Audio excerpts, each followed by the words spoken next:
Hoje,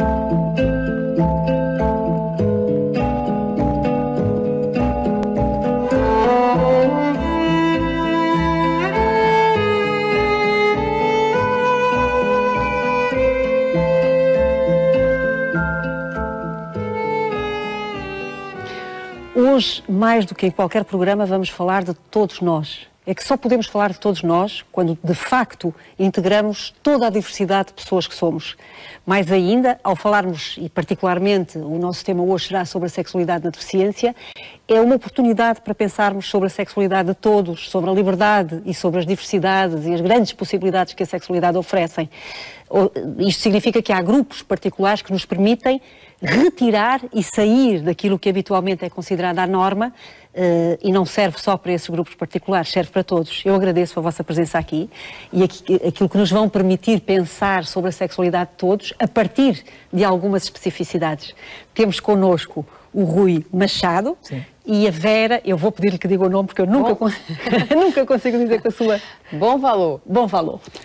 Muito obrigado pela vinda. Cada um de vós dirige e organiza grupos específicos e eu pedia que nos falassem deles. Podemos começar pelo Rui. O Rui organizou um movimento. Sim, organizei um movimento que nasceu há 2 anos, chamado Sim, Nós Podemos. É um nome não é um nome forte. Politicamente correto. Não, é um nome muito forte, mas é um nome que, mais do que forte, é um nome político. É um nome que pretende, de uma vez por todas, trazer para o espaço público, para utilizar uma expressão de Zé Gil, para trazer para o espaço público uma questão que tem sido, no nosso entender, negligenciada. Portanto, debater a questão da sexualidade na deficiência. E estamos a fazê-lo aqui nos mídias, claro. Não é? Falar da sexualidade Exatamente. De todos. Esse é um dos nossos objetivos. Por isso também estamos aqui. Este movimento integra que diversidades? Esta pergunta é um bocadinho ridícula, porque sim. Nela contém, se estamos a falar de diversidades, sim, provavelmente nós integra a diversidade. Sim, sim, toda ela. Nós funcionamos com uma comissão coordenadora, onde temos 5 elementos e é lá que vamos decidindo as ações e caminhos a tomar. E dentro dessa comissão temos pessoas com doenças musculares, com lesões modulares, enfim, vamos ter tudo. Depois também temos pessoas que vão colaborando connosco, prazer cerebral, enfim, nós queremos, de facto, a diversidade. É isso que nos interessa. E há um objetivo muito específico de trazer para o espaço público, usando as suas palavras, a questão da sexualidade. É isto, da sexualidade das pessoas com características particulares. Sim, porque entendemos que é uma forma, discutir esta questão é uma forma de tornar essa vivência mais saudável para todos, para as pessoas com deficiência, para as pessoas ditas normais. Para todos. Eu penso que essa é a grande oferta, claro, não é? Claro. E é aquilo que nós vamos hoje oferecer, é a possibilidade de pensarmos na sexualidade de todos. Vera, a Vera representa a Associação Novamente. Novamente, é isso? Exatamente. Um nome brilhante. Poderá agora falar, na minha perspectiva, foi um encontro feliz. É verdade.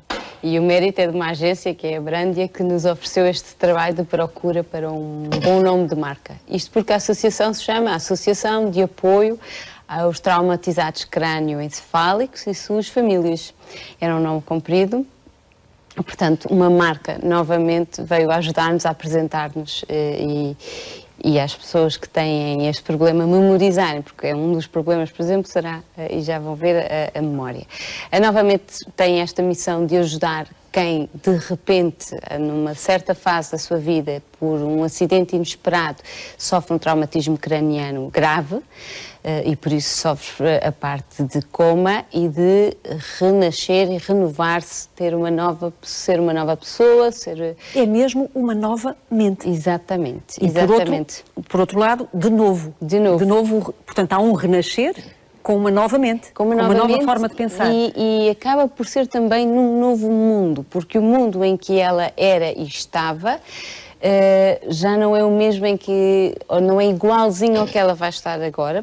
Por exemplo, se estamos a falar, e esse é muito o foco novamente, as idades ativas, dos 18 aos 45. Se estamos a falar de pessoas dessa idade, estamos a falar de pessoas que eram ativas, trabalhavam, que estavam fora de casa dos pais e que após o acidente, principalmente na fase inicial, após as fases de hospital... Ficam dependentes. ficam dependentes e vão para a casa dos pais. Normalmente esta é a realidade em Portugal, são os grandes cuidadores destas pessoas, porque temos família, graças a Deus, e o amor dos pais é incondicional, de maneira que os recebem em casa. São duas novas vidas, a nova vida do traumatizado e a nova vida das famílias. Exatamente. É preciso uma reorganização também para acolher esta nova pessoa. Exatamente.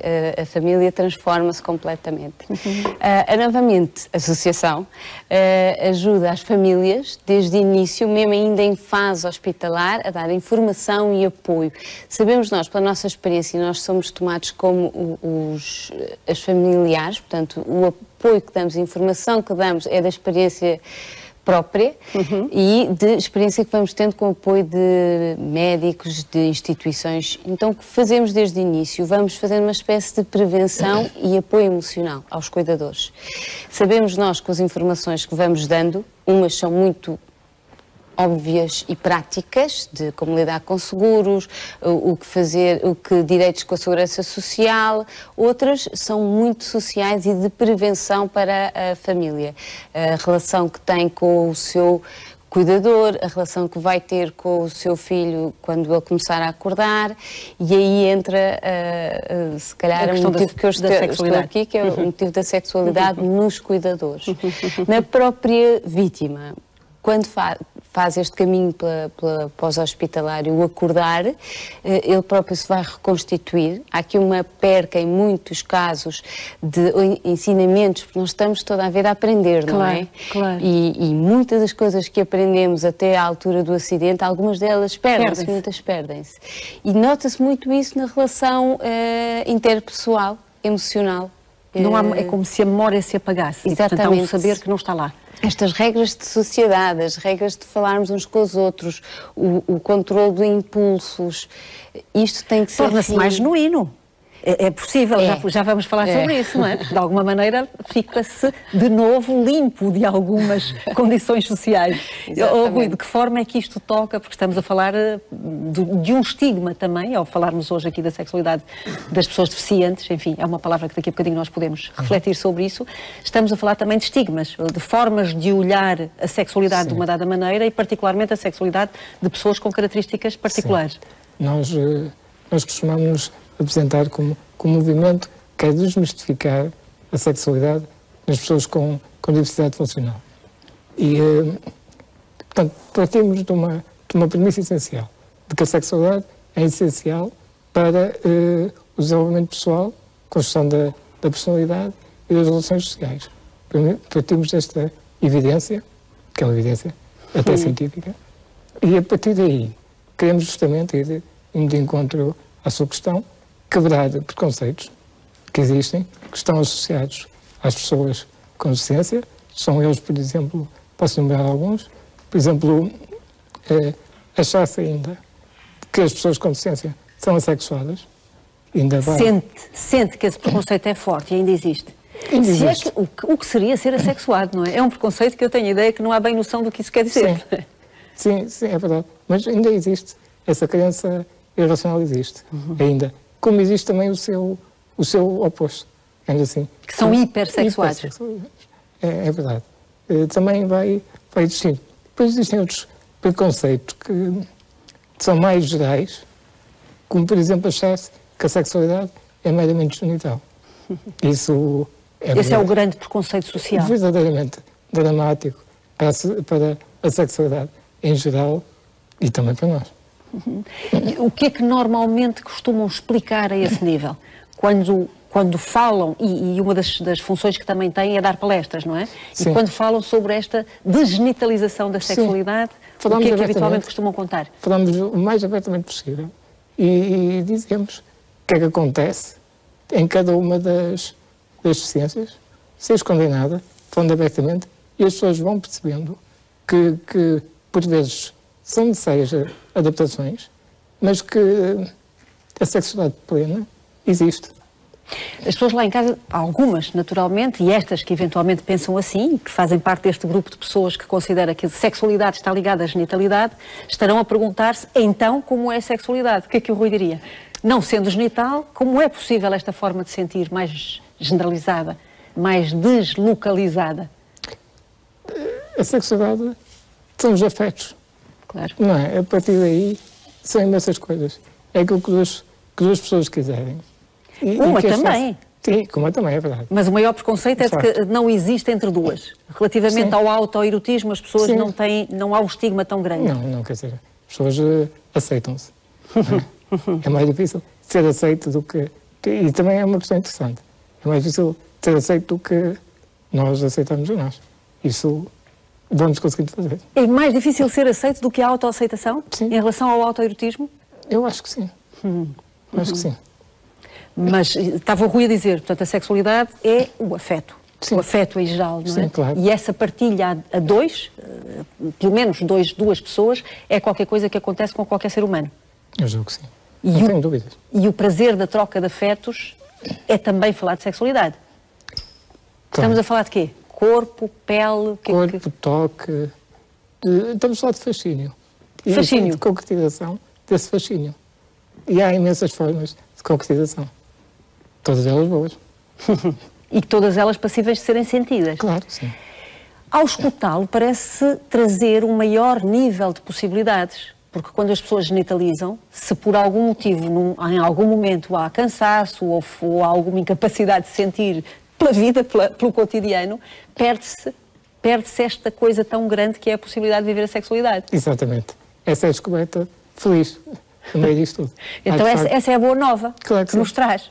Eu não estou a trazer nada de novo, mas de facto essa crença ainda existe e é importantíssimo que seja quebrada.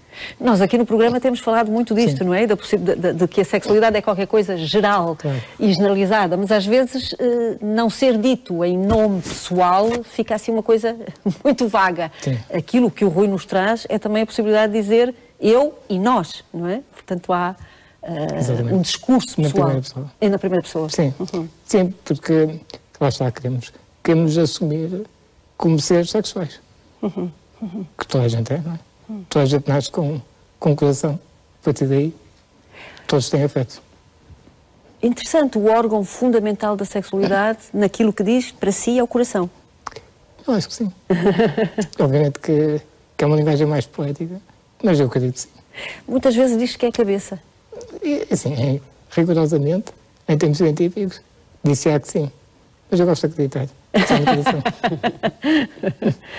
Vera, quais são as especificidades que, na população com que a Vera trabalha, nos poderia falar em relação à sexualidade? Este primeiro confronto com o afeto, com a forma de sentir, o que é que se passa habitualmente? Eu acho interessante esta conversa de cabeça-coração, porque uma das partes afetadas, em muitos dos casos, é a parte cognitiva, portanto, a gestão da sua vida. Outra é a afetividade, a gestão da afetividade, a necessidade da afetividade e o saber relacionar-se com outro que não si próprio. Portanto, a gestão do relacionamento interpessoal. E como estamos a falar de jovens para os quais, normalmente, amigos, namorados são prioritários, são idades em que isso é importantíssimo. São em todas, mas em determinadas idades são quase a prioridade. Namorado, namorada e os amigos. E perder-se isto porque perdem, infelizmente num estudo que novamente terminou no ano passado, só 7% é que mantém o grupo de amigos que tinha antes do acidente. É o próprio que mantém ou são os amigos que lá ficam? Os amigos vão-se afastando. Esta vida é de corridas e quem sofre um traumatismo crânio encefálico grave está muito tempo em altura hospitalar, muda um bocadinho o seu ritmo de vida, já não pode ser aquele que fala a correr e que anda a correr e vamos ao cinema em 1 minuto sai fora de casa. Isto deixa de acontecer e aquele grupo e toda a vida que ele tinha montada era para essa pessoa. Portanto, isto de se remontar e os amigos não acompanharem fazem um bocado com que isso se perca. Para além de que os amigos continuaram a correr, portanto, aquelas visitas ao hospital que no início são enormes e muito preocupados e trocas de mensagens vão caindo e desaparecem. É uma das prevenções que nós fazemos com os cuidadores, é nesta fase inicial que têm amigos, agarrem-nos e relembrem-nos, e às vezes nós próprios apanhamos amigos e relembramos, vocês vão ter uma fase na vossa vida em que não vão estar tão disponíveis. Lembrem-se disso e voltem a estar disponíveis. Porque aos amigos o tempo passa a correr e nem reparam que passaram-se 3 anos e nunca mais ligaram àquele amigo que teve o acidente. Mas voltando ao assunto... Ao primeiro sentir, às primeiras dificuldades. Estas são as dificuldades de interrelacionamento. Que são os afetos, trouxe-nos o Rui, não é? Exatamente. Como é que a interação se vai fazendo e as pessoas estão lá de que forma. Portanto, eles têm agora que recuperar, reformar até essa parte da vida deles, que é o novo grupo de amigos, ou recuperar os amigos que tinham, e é um trabalho difícil, mas muito necessário para as pessoas que sofrem traumatismos graves. Nós temos, por exemplo, um grupo de pares, de pessoas vítimas de traumatismo grave, com um intervalo alargado de idades, e as sequelas então são muito diversas, mas mesmo muito diversas entre o grupo.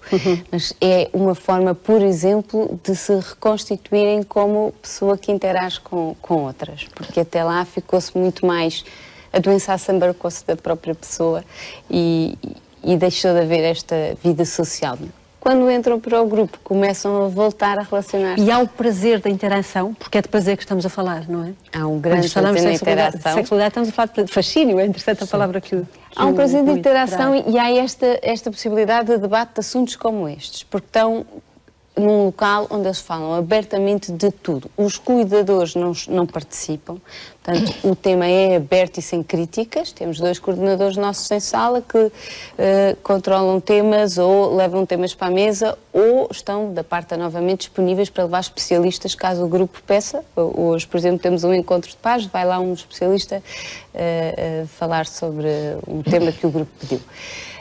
E sexualidade é, por exemplo, um dos temas que às vezes é pedido.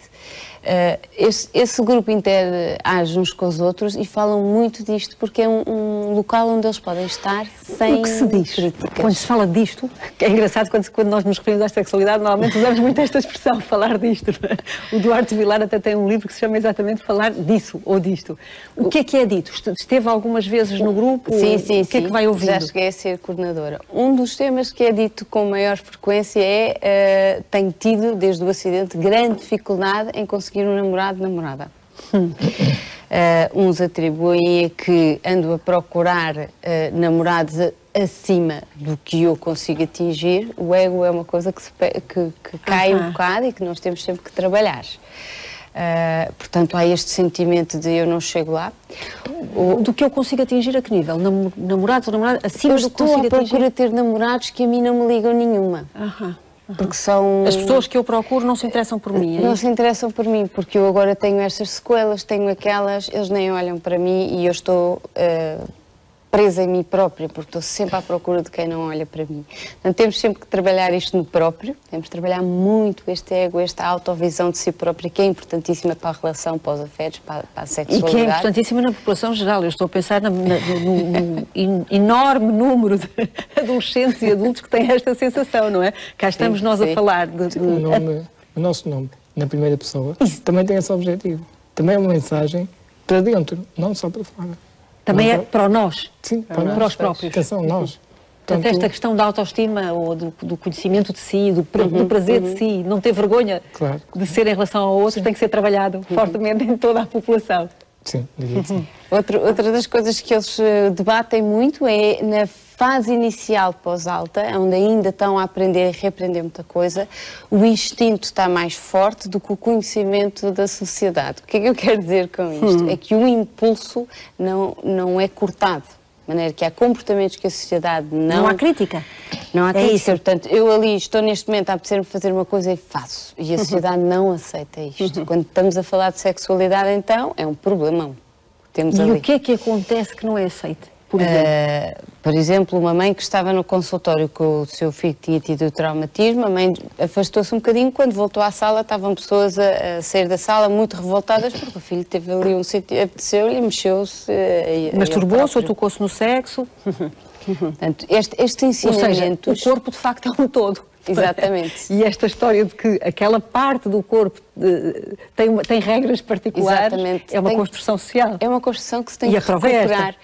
Porque exatamente ele quer recuperar amigos. E uma das coisas que ele se conversa é: tens que ver como é que a sociedade funciona, podes ser tu próprio, podes ser livre de ser tu próprio.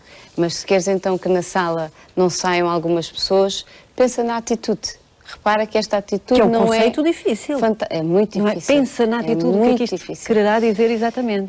Para quem de repente não tem a memória ativada, não tem as regras. Exatamente. Às vezes temos que arranjar ferramentas alternativas. Assim como quem não tem uma perna poderá ter uma alternativa para se conseguir pôr em pé com uma prótese, nós, se não conseguimos trabalhar, arranjamos ferramentas alternativas. Quero dizer com isto, por exemplo, disse-me a mim que eu não aprendi a deixar de dizer coisas incorretas. Eu aprendi quando a minha piada não tinha efeito de risota na sala, então é porque não tinha graça nenhuma e eu tinha que parar. Ele não passou a perceber que era incorreto. Passou foi a dar atenção ao que foi a ver os sinais. Pronto. E isto é o que eu chamo alternativas. Se o terceiro que me lembro é quando em salas estamos a falar com pessoas que antes do acidente eram casados, e aí o que temos é, no grupo de cuidadores, porque depois temos um grupo de cuidadores, esposos e esposas, a falar que alterou-se totalmente o seu relacionamento amoroso e afetivo com a pessoa que sofreu o acidente. Em casos graves, quem sofre o acidente pode ficar com muitas limitações cognitivas. O facto de deixar de haver, principalmente casamentos novinhos, o facto de deixar de haver um relacionamento de conversa, de debate sobre a gestão familiar e de namoro, quebra muito. Para além disso, o cuidador sente que já só está a ser usado para cuidar, para dar bem, para arranjar. O par, o elemento que não sofreu o acidente. E o facto de limpar, de cuidar, de dar de comer, de tratar, de lavar, deserotiza completamente, até porque estamos a falar de um par que se constituiu de outra forma. Eles não se conheceram desta forma, eles conheceram-se de outra forma. O trabalho erótico deles era outro antes do acidente. Portanto, este que não sofre acidente queixa-se muito disso e às tantas diz que perde vontade, perde o relacionamento amoroso que tem com o cônjuge que teve o acidente. Rui, o que nos pode trazer sobre o erótico? De facto, o erótico e o genital não estão ligados, podem estar ou não. Isso leva-nos para outro aspecto que nós tentamos abordar, que é a questão dos estereótipos, que tentamos também de alguma forma falar neles e tentar também quebrá-los, se possível. Porque no nosso entendimento, qualquer corpo é um corpo sensual.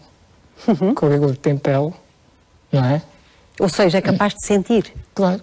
Tem sensorialidade. Exato. A partir daí, e debatemos muito com os estereótipos com que somos bombardeados todos, não é? Pelos mídias e revistas, televisão, enfim, que de facto não é nada benéfico para a sociedade, nosso entendimento. Porque, efetivamente, dá-nos um ideal que não sei se é o certo. Temos muitas dúvidas disso. Para alguém, se é o certo para alguém. Exatamente. Até temos saúde. Muitas vezes essa dúvida pode-se colocar. Não é? Nós vemos desfiles que são surreais. Há que dizê-lo. Há, de facto, coisas absolutamente surreais. Por exemplo, Rui, estamos a falar de quê? Desfiles de moda, não é? Temos... que não são corpos de ninguém, não é? Não, nem sequer... tem forma, não é? Enfim, é uma questão interessante. E é isso que vamos tentando mostrar, que todos os corpos são sexuais, são sensuais, todos têm sensualidade. Quiser descobri-lo. Esta questão que a Vera trouxe, destas questões que são colocadas ali habitualmente no grupo, são também questões faladas por vós? Sim, e foi muito interessante, que é a questão de reabilitação em Portugal.